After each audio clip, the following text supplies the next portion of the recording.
Do you believe in evil? At first glance, The Devil Rides Out seems quintessential Hammer horror. And yet, in many ways, it is thoroughly atypical, stepping outside the studio's comfort zone of 19th century Gothic into the field of Satanism. Back to back, join hands! And casting perennial villain Christopher Lee as the hero. Within 24 hours, Simon could be lost to us forever. What can we do? We find the girl. Coming at the end of a decade of horror hits, it is the apex of achievement for the studio that defined British horror.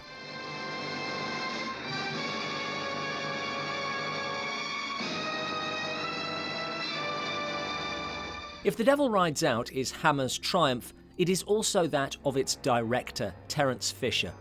Fisher had been something of a journeyman director when, at the age of 53, The Curse of Frankenstein changed his career. The film kicked off a period of astonishing productivity, Fisher directing 11 films in 5 years, all for Hammer, sometimes starting photography on one just days after finishing the last. These were the films that established Hammer, and Fisher's unpretentious, almost self-effacing style became the studio's house brand. The absence of flashy camera work fooling audiences and many critics into thinking that nothing was going on, when in fact, Fisher's technique is as precise and individual as a master craftsman. Following that initial burst of activity, Fisher directed for Hammer less often, cherry-picking projects, and The Devil Rides Out was one that had been on his radar for a while. The Black Magic books of Dennis Wheatley seem obvious Hammer territory, but the studio had previously avoided them, partly because Satanism was a hot-button issue for British censors, partly because production head Anthony Hines found the books dull. It was Christopher Lee himself who pushed for Hammer to option the rights, but the decision also made good business sense. Wheatley's books were undergoing a popular resurgence as 60s pop stars delved into the occult. In a garden of freedom, baby, don't you know that always been true? And Hammer was looking for a new franchise, recognising that Frankenstein and Dracula could not last forever.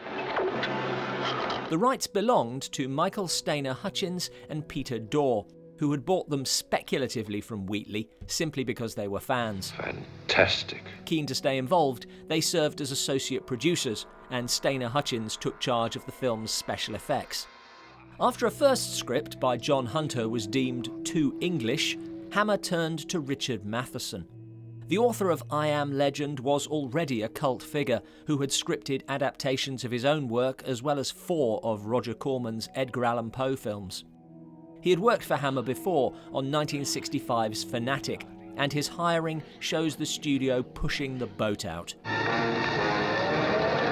Matheson's script is a masterclass in adaptation, closely following the events of the book while condensing and focusing it.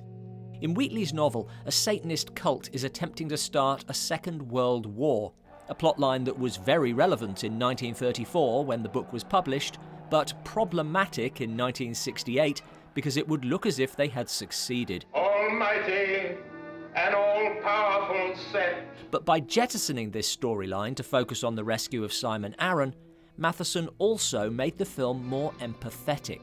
We're not trying to save the world, just help a friend. Do you think he's in trouble? Matheson later said, "I have written several novels myself and have had their film versions murdered by scriptwriters. So when I became a scriptwriter myself, I swore that I would never mess up another author's story." Wheatley was so pleased with the results that he wrote a personal thank you to the screenwriter. A good example of Matheson's storytelling is the opening. The book mentions that Rex Van Ryn is a daredevil of sorts, and that the Duc de Richleau is a father figure to his younger friends, but it opens in a restaurant. Matheson opens with Van Ryn in his plane, and we see the Duke's relief as he lands safely, showing rather than telling us these character traits. The film is structured more like a thriller than a traditional horror.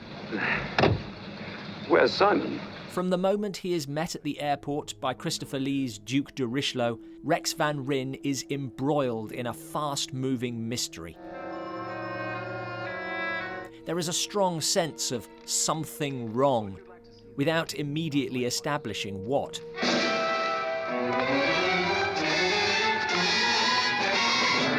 What in the name of...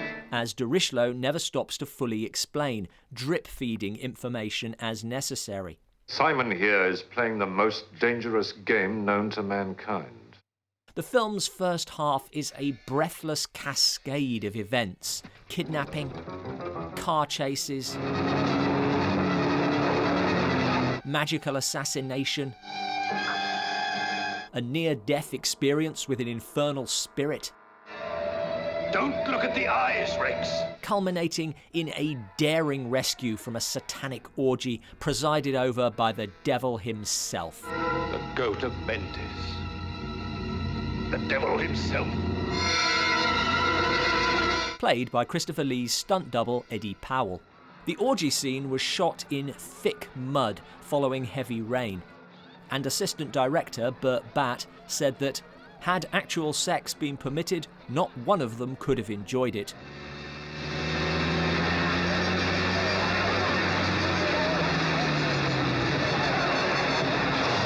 This is the film's halfway point. The rescue of Simon Aron, which has been the story's whole focus, allows the pace to slow and gives us a chance to breathe. The other purpose served by this first half is to introduce the characters through action. Is it getting colder up here, or is it my imagination? No. It isn't your imagination. Christopher Lee had not always been Hammer's monster, notably playing Sir Henry in The Hound of the Baskervilles. If you're looking for the new owner, I'm afraid you won't find him at home. But his role in The Devil Rides Out does feel like new territory. The Duc de Richleau is not the romantic lead, he is the wise mentor, a part in which Hammer typically cast Peter Cushing. But Lee was keen to stretch himself, aware he was becoming typecast in evil roles, and Dennis Wheatley himself urged Hammer to cast him as the Duke. You fool. I'd rather see you dead than meddling with black magic. It was an opportunity the actor relished, saying to his fan club, "It will prove once and for all that I can be accepted in a completely normal role." We must talk. But it left Hammer in need of someone to play cult leader Mocata, whose on-screen presence was strong enough to match that of Lee.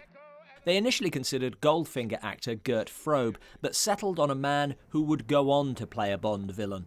Good evening, 007. With his mellifluous yet threatening voice, Charles Gray was ideal, imbuing the hypnotic Mocata with an unnerving charm. Welcome to our circle. Laid over cold steel.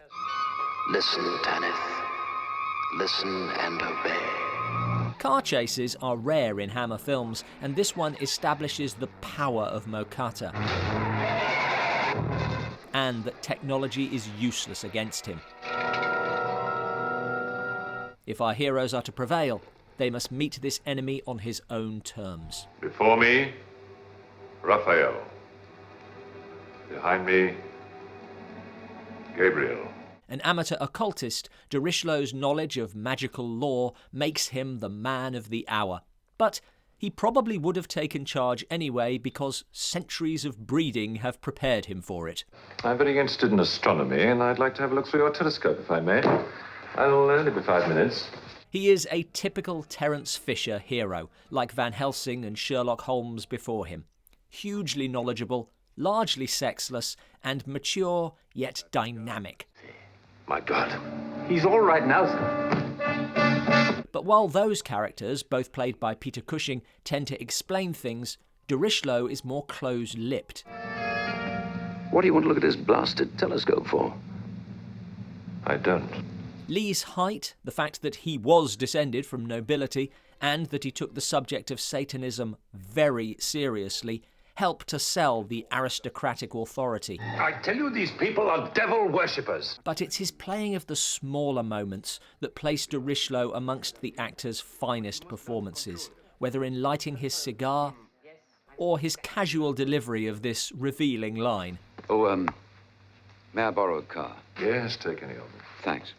He even allows the Duke to be a more fearful hero. I think it's better we stay together. Rubbish. The power of de Richleau's presence does create a problem because if he's there, the threat seems less. So, It's vital that I should go to the British Museum and examine certain occult volumes that are kept under constant lock and key. this is a common tactic, most notably employed by J.R.R. Tolkien. Gandalf, where are you going? Secret company of the only one around here who's got any sense. But who's that? Myself, Mr. Beckett. Is he coming back? Gandalf was a role Lee always wanted. Fool of a Duc. Throw yourself in next time and rid us of your stupidity. And de Richleau may give us a hint of how he might have played it. You fool, you damn fool! I'd like to introduce you to my friends. The Duc de Richleau, Mr. Mocata. Though they share little screen time, the film hinges on these two performances, and to some extent, The Devil Rides Out is a duel between the Duke and Mocata. Both are father figures to Simon Aron. But I feel like a father who sees his child trying to pick live coals out of a fire. So he becomes their battleground, pulled from one to the other. Welcome back, my son. Fisher loved to play with the duality of good and evil, and by remaking Mocata from the grotesque, lisping Frenchman of the book into the Duke's mirror image, he makes the adversaries equals, raising the stakes for the battle to come. In the name of God, you dare not! Scarcely in the name of God, Monsieur le Duc. While Hammer always had memorable mentors and villains, their heroes exist largely to be love interest and throw the occasional punch. Rex Van Ryn doesn't do a lot more, but he is our way into the story. We learn as he learns. Simon is in his hands, and he is about to be baptized into the service of evil. Leon Green is solid in the role, but sadly undercut by the decision to have his voice dubbed by Patrick Allen, so his performance seems oddly disjointed. I might agree with you, if I knew what you were talking about. Allen also did voiceover for the film's trailer, so this is the one place where you can hear Green himself delivering the lines. Do you believe in evil? As an idea? Do you believe in the power of darkness? As a superstition? Do you believe in evil? As an idea. Do you believe in the power of darkness? As a superstition. It's hard to understand what Hammer's problem was. Heroine Tanith is a far clearer break with Hammer tradition, and a world removed from the wide-eyed ingenues of Dracula or Frankenstein. She has fallen under Mocata's spell, not altogether unwillingly. I'm hoping that whatever you have to say to me has nothing to do with my loyalty to him. And the performance of Nikki Origi is a deliberately unsettling one. We are never sure which side she is on or what she will do next. Don't ever do that again. Fisher reportedly had to fight to cast Origi over some more vapidly glamorous actress, and his resolve pays off. Most Hammer heroines you know will make it to the end credits. Tanith's fate seems a far greyer area. As long as it's light, it may be possible. But once the darkness begins to fall...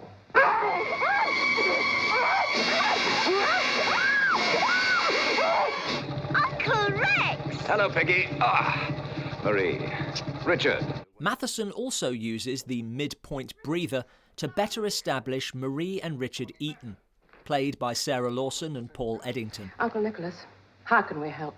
They provide a home base for the rescue party, raising the stakes as it gives Mocata somewhere to attack. Marie is another character changed substantially from the novel, the young, glamorous Russian made over as a more mature English woman, focusing on her primarily as a mother. God bless you, my angel. Again, raising the stakes, but keeping them personal. While the first half of the film is characterised by pace, in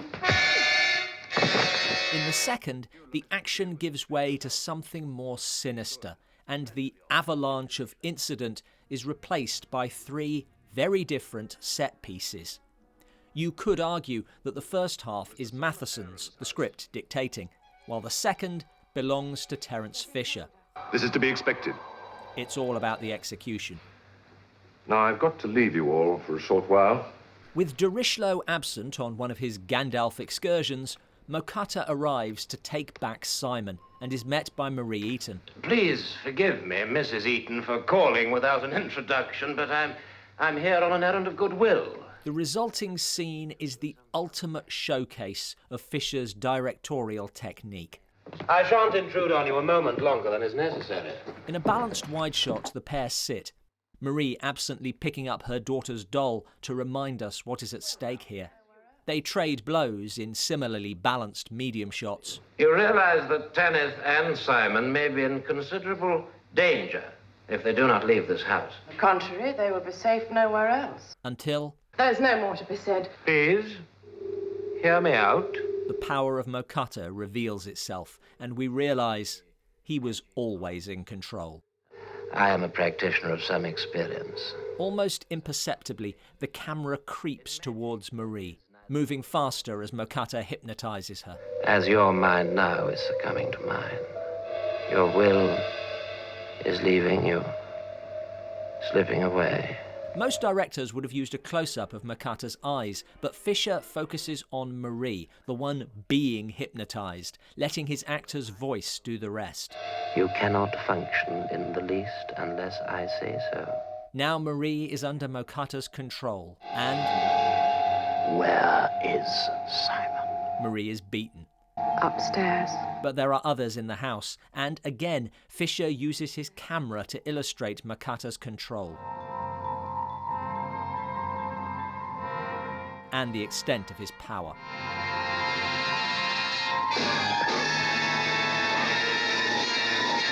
Mummy, would you come and... Young Peggy Eaton unknowingly saves her mother and father. Get out of this house, do you hear me? Innocence breaking the hold of evil. And of course, Fisher had already put her in our minds using the doll at the start of the scene.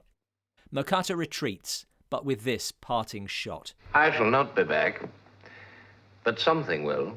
The scene is expertly dissected by David Pirrie in his book A Heritage of Gothic. It is the work of a director at the top of his game, telling the story through editing alone.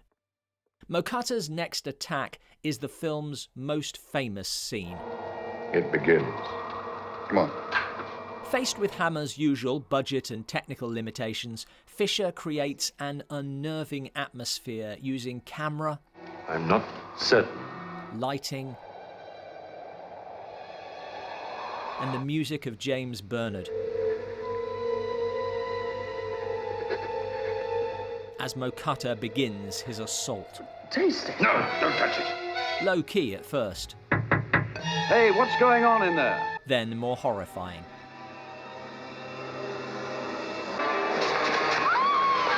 Until He has sent the angel of death himself to claim him. in reality, the Angel of Death's horse was an elderly circus animal with, apparently, only one working lung, which may be the most Hammer thing I've ever heard. The giant spider doesn't convince either, and Michael Stainer Hutchins was never happy with it. But it's not about the effects. As de Richleau holds them back, the frantic parents can only watch their worst nightmare unfold in front of them. Hoping that the Duke is right.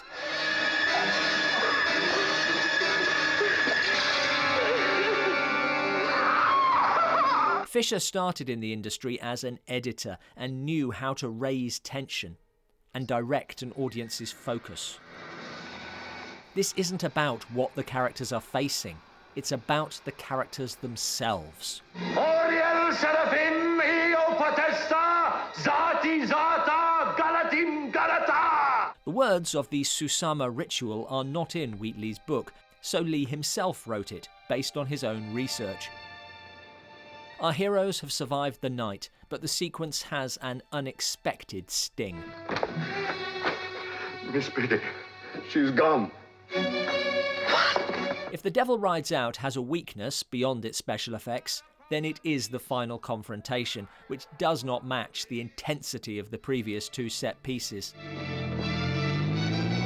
The battle between de Richleau and Mocata has been focused on Simon, so it's right that he is the one who rushes to rescue Peggy, tying the story together. All right, I'm back. You can release the child now. Yes, I have you back. Now I don't have to release the child. But while his intentions are good, he is too weak. Rejoining the cult. Take your place. So, by the time the two magicians come face to face, their personal battle is over. Mocata has won, de Richleau is powerless, and it's hard not to feel cheated that we don't get more of a memorable face-off between these two wonderful actors. I cannot. Even if there is a reason. Only they who love without desire shall have power granted them in the darkest hour. In a film in which everyone is to some extent the puppet of either de Richleau or Mocata, two dominant male characters, it's a surprise to learn that it's all about the women. While Mocata is focused on Simon, Tanith is his weapon. It's through Tanith that Mocata makes his attacks. It's Marie who faces Mocata. May I introduce myself, Mocata? Perhaps you've heard my name. And Peggy who saves her. Mummy, would you come and... Now, Tanith's spirit possesses Marie. Peggy, get up. Who then uses Peggy to defeat the cult. The words of the Susama ritual. Repeat after me. Uriel Seraphim. Oriel, Seraphim, Innocence again winning out. Galata. Galata. It does feel a little Deus Ex Machina, but there is perhaps a literal reason for that. Like his frequent collaborator Peter Cushing, Terrance Fisher was deeply religious. The ending of The Devil Rides Out is not just the triumph of good over evil, but a defiant statement that good will always triumph over evil. Thank God. Yes, Simon. He is the one we must thank. A fan favourite, a cult classic, and a rare Hammer film that critics appreciated on its release rather than grudgingly with the benefit of hindsight, The Devil Rides Out represents the peak of Hammer's key creative team. And it would be wrong not to mention composer James Bernard,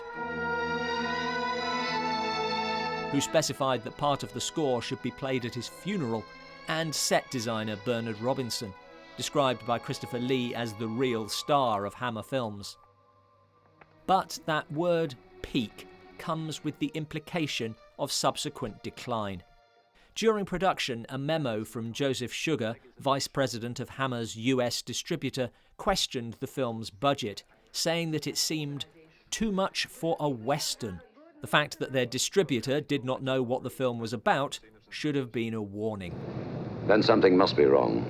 Released as The Devil's Bride, to avoid further confusion, the film fared poorly in the US, as did Hammer's other Wheatley adaptation, The Lost Continent, nixing the series Fisher had hoped for, though Hammer would return to Wheatley for their final horror, 1976's To the Devil a Daughter. To the devil, a daughter. A year after the release of The Devil Rides Out, Hammer lost their US funding, the beginning of the studio's decline. And there is irony in the fact that the seeds of that decline were sowed by perhaps the finest film they ever produced. What's going on now? We're going to be asked to leave, Rex. The Devil Rides Out also feels like the climax of Terrance Fisher's work for the studio, and he would direct only 2 more Hammer films. Partly because in the following 3 years he was involved in 2 car accidents, breaking the same leg each time, alongside other graver health problems. But that is likely not the whole story. Fisher biographer Wheeler Winston Dixon has suggested that the increasingly sensational aspect of the studio's output in the 1970s was at odds with the director's faith. Amid the more lurid visions of evil, there was no longer a place for someone who thought that good would always triumph. Fisher died in 1980, 6 years after the release of his last film, Frankenstein and the Monster from Hell. Despite the huge role he played, the assumption has long been that the films succeeded because of their content and that any director would have enjoyed the same success. It's only now that the scale of Fisher's contribution is being more widely recognised. Let's be honest, there are always niggles with Hammer films, the ridiculous dubbing of Leon Green, the budgetarily constrained effects, and Fisher himself was dissatisfied with the romance. But what the best of Hammer teaches us is that what matters is a good story well told, and The Devil Rides Out is definitely that. It's over? Yes, son. It's all over. More supernatural thriller than pure horror, it grabs you from the outset, dragging you through the cascade of events, the stellar sequences, onto that unashamedly affirmative ending. It's good, old-fashioned storytelling, and the closer you look, the more you see that achieving it is nowhere near as simple as it appears. Quickly! Back to back! Join hands! And wherever you see brilliance, you find the fingerprints of Terrance Fisher. Thanks for watching, and special thanks to our Patreon supporters who make these longer videos possible. Check out all our Hammer reviews and retrospectives here. What are your top 5 Hammer horrors? Let us know in the comments below. I hate to say it, but I'm going to have to throw you out.